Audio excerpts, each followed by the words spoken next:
Hello everybody, very good morning दोस्तों। आज एक बार फिर से आप लोग का RLY ऑनलाइन क्लासेज में मैं विवेक यादव स्वागत करता हूं। दोस्तों, आज का हमारा टॉपिक होगा दो आवेशित चालकों को जोड़ने पर उभयनिष्ठ विभव और आवेशों का पुनर्वितरण और ऊर्जा ह्रास। मतलब कि दो आवेश को अगर ले तो दो चालक पदार्थ हैं, उन दोनों को जोड़ दें तो उसका उभयनिष्ठ विभव मतलब कॉमन विभव क्या आएगा, और उन आवेशों को जोड़ने पर उस आवेशों का पुनर्वितरण मतलब पुनः क्या अंतर उसमें आएगा, आवेश जो रहेगा और ऊर्जा ह्रास, उसमें स्थितिज जो ऊर्जा होगा उसमें कितनी कमी आएगी। दोस्तों, हमने कुछ यहाँ पे राइट किया है। जैसे मान लेते मानो दो आवेशित चालक एवं भी जिनकी धारिताएं क्रमशः C1 व C2 है तथा जिन्हें आवेश क्रमशः Q1 व Q2 दिया गया है, जिनका विभव V1 और V2 है। इतना तो आपका क्लियर होगा। तो देखिए दोस्तों, इसको हम इरेज करते हैं, फिर आपको आगे लेके चलते हैं। यहाँ से मान लेते दो चालक A व B कौन कौन से हैं। देखिए ध्यान दीजिएगा, यहाँ पे देखिए दोस्तों, ये दो चालक हम ले लेते हैं। यहाँ से यही आपको पहला चालक ले लेते हैं, इसका नाम पहला रहता है। इसको किसी स्टैंड द्वारा हम इसको जोड़ देते हैं। देखिए इंसुलेटर स्टैंड द्वारा का मतलब यहाँ पे इसमें धारा का प्रवाह नहीं होगा। और दूसरा चालक ले लेते हैं, यहाँ पर चालक B ले लेते हैं। ठीक है, ये स्टैंड द्वारा आपको जोड़ा गया, नहीं जोड़ेंगे तो भी कोई बात नहीं है ना। ये इसका स्टैंड है, थोड़ा सा ध्यान दीजिएगा। चलिए, इतना क्लियर आपको होगा। ये स्टैंड लिया गया, दो चालक आपको लिए गए। ये चालक का नाम A है और इस चालक का नाम क्या लेते हैं, B। ठीक है, इतना आपको क्लियर होगा। इसके चारों तरफ हम मान लेते हैं कौन सा आवेश है, धनावेश है। इसके पे धनावेश हो जाता है, इसका यहाँ पर भी धनावेश होगा और यहाँ पर भी कौन सा आवेश ले लेते हैं, धनावेश है।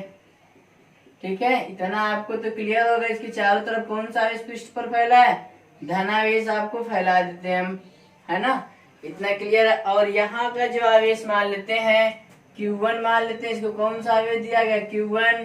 और इसको कौन सा आवेश मान लेते हैं, Q2 है। और इसके जो धारिता होगा, इसकी धारिता मान लेते हैं C1 और इसकी धारिता C2 और विभव इसका V1 और इसका विभव क्या लेते हैं, V2 है। इतना क्लियर हो गया। मतलब जब दो चालक लिया गया था, उनको जोड़ा नहीं गया था, है ना, तब आपको क्या यहाँ पे आवेश निकल के आ जाएगा। यहाँ पर देखिए ध्यान दीजिएगा, यहाँ पे दोनों चालक लिए गए हैं। दोनों चालकों को जोड़ने से पहले देखिए यहाँ पे राइट करते हैं। यहाँ पर दोनों केवल चालकों लिख देते हैं, चालकों को जोड़ने से पहले यही दोनों चालक हैं। जब इनको जोड़ा नहीं गया है तब इनका आवेश क्या निकल के आ जाएगा, पहले का आवेश कितना निकल के आ जाएगा, Q1 इज इक्वल टू इसका कितना आएगा, C1 V1। और यहाँ पर कितना आएगा, तथा इसका आवेश कितना आएगा, Q2 is equal to C2 V2। आपका इतना आवेश होगा। ठीक है, इतना तो आपको क्लियर पता होगा, एकदम कंफर्म है। अब देखिए क्या करते हैं, अब यही दोनों चालक को आपस में हम क्या कर देते हैं, जोड़ देते हैं। तब कितना आ जाएगा, देखिए लिखते हैं चालकों को जोड़ने पर। देखिए यहाँ पे राइट कर देते हैं, ये दोनों चालक को आपस में जब जोड़ा नहीं गया तब का फिगर है। और जब इनको हम जोड़ देते हैं तब यहाँ पर देखिए क्या बन जाता है, किसी तार द्वारा ये दोनों को हम जोड़ देते हैं। ठीक है, ध्यान दीजिएगा, यही है। यहाँ पर प्लस Q आवेश चारों तरफ इसके फैला है। ये इसके चारों तरफ हम मान लेते हैं कौन सा आवेश है, प्लस Q आवेश फैला है। यहाँ पर भी प्लस Q आवेश। ठीक है, यहाँ पर दोस्तों ध्यान दीजिएगा, यहाँ पर सबके चारों तरफ कौन सा आवेश मान लेते हैं, फैला है। यही आपको स्टैंड द्वारा जोड़ा था, तो यही स्टैंड द्वारा इसको भी हम जोड़ देते हैं। ठीक है, क्लियर। यहाँ भी आपको स्टैंड द्वारा जोड़ना होगा, तो देखिए स्टैंड द्वारा हमने जोड़ दिया। इतना आपका सब क्लियर होगा। इंस्टीट्यूशन मतलब विद्युत रहित, इसमें धारा का प्रवाह नहीं होगा इसमें से। और यहाँ का दोस्तों ध्यान दीजिएगा, और इसको जो हम आवेश मान लेते हैं, इसका आवेश Q1 डैश ले लेते हैं और इसका जो आवेश होगा उसको मान लेते हैं Q2 डैश। इसकी धारिता आपको हो जाएगा C2 और इसकी धारिता ध्यान दीजिएगा, सॉरी, यहाँ की जो धारिता है C1 और इसकी धारिता कितना रहेगा, C2 रहेगा। और इनको हम एक वायर द्वारा जोड़ते हैं। यही आपको हम किसके द्वारा जोड़ देते हैं, एक तार, इसका नाम क्या ले लेते हैं हम, एक तार है, इसको एक तार द्वारा जोड़ देते हैं और जिसका उभयनिष्ठ विभव क्या मान लेते हैं, v। जैसे इसका विभव v1 था, इसका v2 था, इसका दोनों का उभयनिष्ठ विभव हम क्या मान लेते हैं, v मान लेते हैं। दोनों जोड़ने के बाद हो जाता है। यहाँ पे लिखिएगा, यहाँ पर देखिए लिखते हैं चालकों को जोड़ने के बाद, चालकों को जोड़ने के बाद आवेश, यहाँ पर देखिए Q1 और Q2 आवेश मान लेते हैं। दोनों चालकों जोड़ने के बाद उनका आवेश क्या मान लेते हैं, Q1 और Q2 है। तब यहाँ पर आपको क्या निकल जाएगा, यहाँ से Q1 डैश बराबर C1V तथा Q2 डैश बराबर C2V। दोनों को जब जोड़ दिया गया, उसका आवेश Q1 डैश, इसका आवेश Q2 डैश ले लेते हैं। तब यहाँ से आपको निकल जाए धारिता के फल में उभयनिष्ठ विभव था, तो यहाँ पर विभव आपको वही रहेगा। यहाँ पर विभव का नाम क्या लेते हैं, उभयनिष्ठ। इसका विभव क्या रहेगा, ये उभयनिष्ठ। हमको कैसे पता है, आपको बताते हैं। यहाँ से आपको जाएगा उभयनिष्ठ विभव। हमें देखे तो आपको जब कोई चालक, दो पदार्थ लिया जाएगा, जब उनको किसी हम तार द्वारा जोड़ेंगे, इनका जो विभव होगा, मतलब आवेश का जो मान होगा, निम्न विभव से उच्च विभव की ओर तब तक जाता रहेगा जब तक ये दोनों विभव का मान एकदम समान ना हो जाए। वही जो दोनों विभव समान होता है, उसी विभव को हम क्या कहते हैं, उभयनिष्ठ विभव। आपको पता होगा, जो आवेश होता है उच्च विभव से निम्न विभव की ओर जाता है। जब इनको हमने जोड़ दिया तो इनको आपको तब तक इसमें आपको जाता रहेगा आवेश, जब तक दोनों का विभव का मान क्या ना हो जाएगा, समान ना हो जाएगा। जो समान विभव होता है वही क्या कहलाता है, आपका उभयनिष्ठ विभव। इतना आपको क्लियर हो गया होगा। अब देखिए इसके बाद हम क्या राइट करते हैं दोस्तों, ध्यान दीजिएगा। राइट करते हैं यहाँ से कुल उभयनिष्ठ विभव बराबर, है ना, ध्यान दीजिएगा। देखिए राइट करते हैं, उभयनिष्ठ है, उभयनिष्ठ है विभव बराबर कुल आवेश बटे कुल धारिता। इसको V से व्यक्त करते हैं। कुल आवेश आपका Q1 प्लस Q2, कुल धारिता C1 प्लस C2। इतना क्लियर होगा। तो आपको जाएगा V is equal to Q1 और Q2 का मान यहाँ से राइट कर देते हैं, C1 V1 plus C2 V2 upon C1 plus C2। यहाँ से आपको अगर दो चालक आपस में जोड़े गए हैं, तब उनका उभयनिष्ठ विभव का फार्मूला क्या निकल के आता है, यही आपको फार्मूला याद होना चाहिए। अब इस फार्मूले का हमको आगे जरूरत भी पड़ेगी, ठीक है। तो दोस्तों एक चीज आप याद रखिएगा, अगर हमें दोनों चालक लिया गया, दोनों चालक को आपस में बदल दिया गया है, लेकिन आपको पता होगा आवेश संरक्षण के नियम से, आवेश संरक्षण का नियम पढ़े होंगे, आवेश को ना तो उत्पन्न किया था ना तो नष्ट किया था, उसे एक स्थान से, मतलब एक वस्तु दूसरी वस्तु में केवल क्या किया, स्थानांतरित। इसका सीधा से मतलब निकलता है, जितना आवेश दोनों पहले वाले में होगा उतना आवेश यहाँ दोनों में होगा। बेशक इसको आदान प्रदान किया गया, लेकिन दोनों आवेश की मात्रा जो यहाँ होगा, ये दोनों आवेश की मात्रा की क्या होगा, बराबर होगा। दोस्तों आप यहाँ पे इसको इतना ना राइट करके, हम राइट करते हैं आवेश के संरक्षण के नियम से, जो इसका आवेश का दोनों का योग होगा Q1 धन Q2 बराबर Q1 dash plus Q2 dash. दोनों का वैल्यू रख देते हैं, ये वाला वैल्यू और वो दोनों वैल्यू रख देते हैं, फिर आपको उभयनिष्ठ विभव यही निकल के आता। आप चाहे ये आवेश संरक्षण के नियम से प्रूव करिएगा, या फिर आप ऐसे भी प्रूव कर सकते हैं, यहाँ तक भी आपको क्या होगा, आसान रहेगा। फिर आप इसका स्क्रीनशॉट लीजिए, फिर आपको हम आगे लेके चलते हैं, है ना। देखिए यहाँ पर स्क्रीनशॉट ले चुके होंगे, नहीं तो और थोड़ा सा प्रूव कर दे। यहाँ पर अगर हम राइट कर देते हैं, यदि चालकों को जोड़ने के बाद, यदि चालकों को जोड़ने के बाद उनका आवेश है Q1 डैश तथा Q2 डैश है, तब यही दोनों को हम डिवाइड कर देते हैं दोस्तों।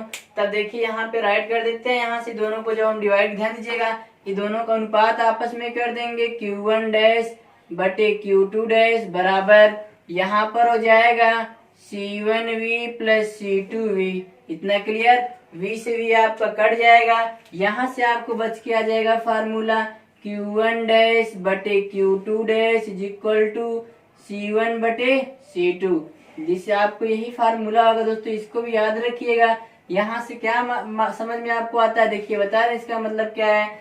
आप कह सकते हो अगर कोई आवेश दिया गया है, उस दोनों दो चालक पदार्थ दिए गए हैं, उन दोनों का जो आवेश लिया जाएगा है ना, उसकी धारिताओं के अनुपात के क्या होते हैं, बराबर होते हैं। एक तरीके से और कह सकते हो, जो आपको यहाँ से पहले आवेश की धारिता होगा, पहले आवेश की जो धारिता होगा, मतलब पहले चालक, सॉरी आवेश में चालक कहेंगे, तो पहले चालक की धारिता होगा, जो पहला चालक पदार्थ उसके आवेश की क्या होती है, अनुक्रमानुपाती होता है। वैसे दूसरे का भी आपको था। अब आप यहाँ से स्क्रीनशॉट लीजिए दोस्तों, फिर आपको हम बताते हैं यहाँ पर ऊर्जा का ह्रास क्या होता है, यहाँ से लेके चलते हैं। ओके, उम्मीद करते हैं आप स्क्रीनशॉट ले चुके होंगे। जोड़ने पर ऊर्जा ह्रास, ये दोनों चालकों को जोड़ दिया था तो इसमें ऊर्जा ह्रास क्या होता है, चालकों को जोड़ने पर ऊर्जा ह्रास, मतलब इसमें कुछ कमी आ जाती है, उस कमी को हमें ग्रहण करना होगा,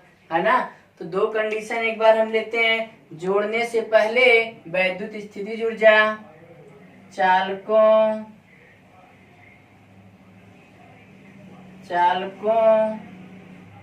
को जोड़ने से पहले वैद्युत स्थितिज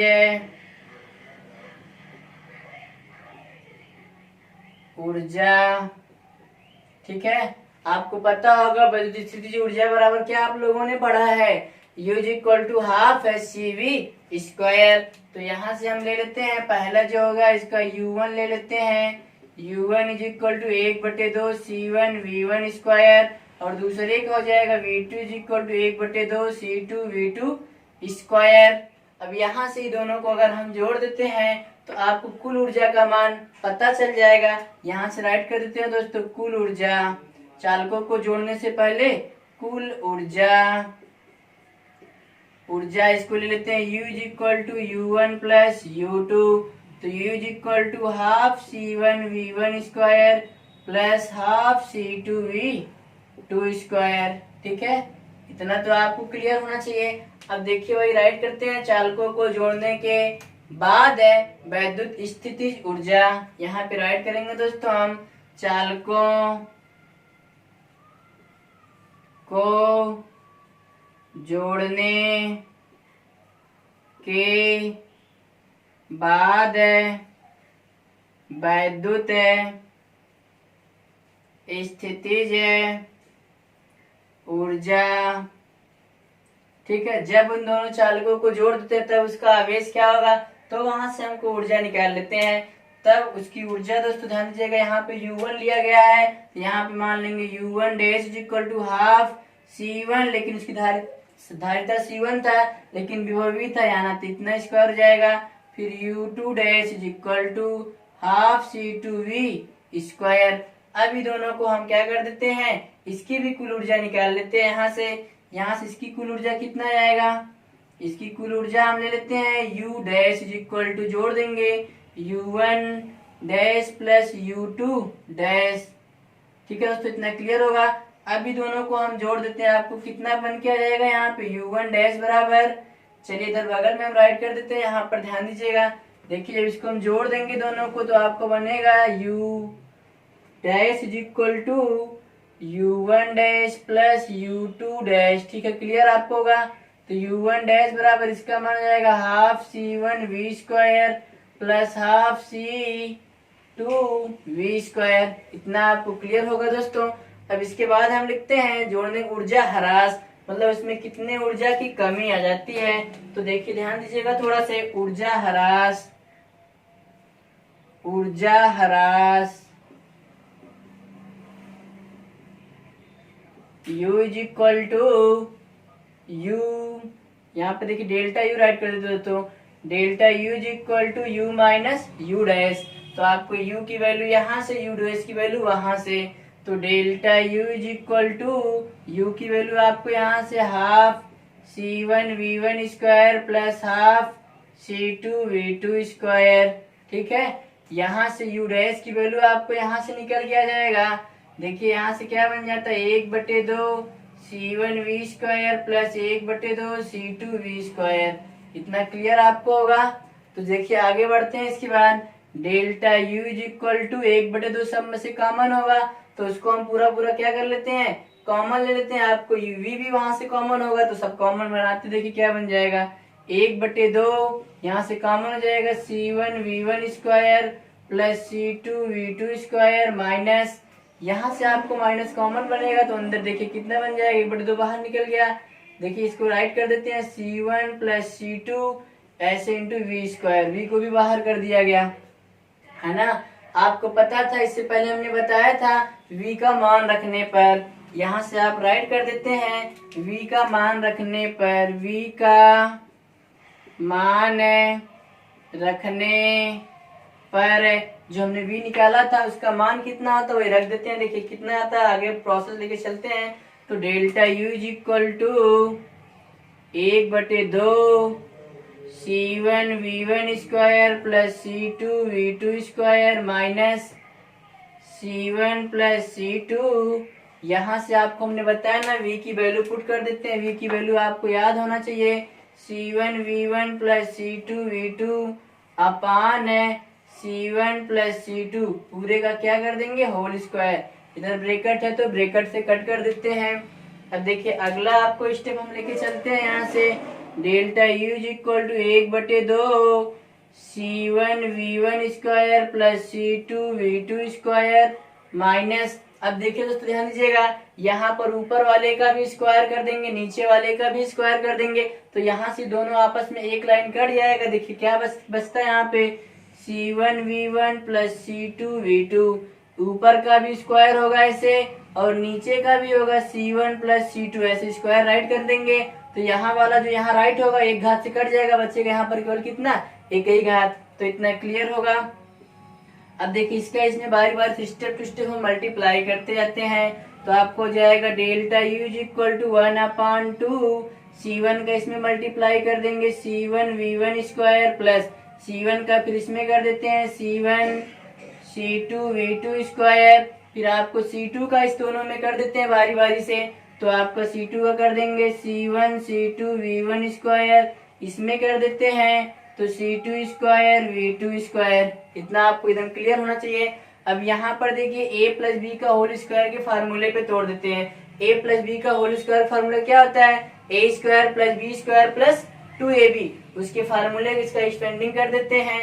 देखिए यहाँ से क्या बन के आपको चलता है, minus C1 square CV1 square, ठीक है। फिर यहाँ से आपको हो जाएगा प्लस है, चलिए देखिए यहाँ पर हम एकदम सीधे नीचे राइट कर देते हैं, आपको अच्छा लगने लगे। देखिए उसको राइट कर देते हैं यहाँ पर C1 square V1 square plus C2 square V2 square plus 2C1V1 into C2V2। इतना क्लियर हो गया ब्रैकेट में, इसको ब्रैकेट में आप राइट करिएगा नहीं तो आपको गलत हो जाएगा। फिर पूरे का बटे कितना हो जाएगा, इसका इसमें गुणा करने के बाद C1 प्लस C2, यहाँ पर फिर आप एक बड़ा सा ब्रैकेट लगाएंगे, इधर आपका हो जाएगा, ठीक है। अब देखिए यहाँ से क्या करते हैं, इसको अंदर भेज देंगे, माइनस चिन्ह बदल जाएगा तो आपको कुछ कटेगा। आप इसका इससे पहले स्क्रीनशॉट लीजिए, फिर हम वहां से आपको आगे लेके चलते हैं।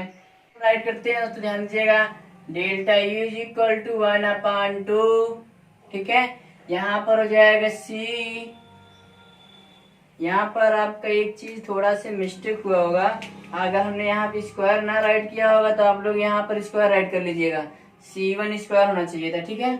अब देखिए अगला चलिए आपको राइट करते हैं C1 square V1 square plus C1 C2 V square V2 square, ठीक है, प्लस C1 C2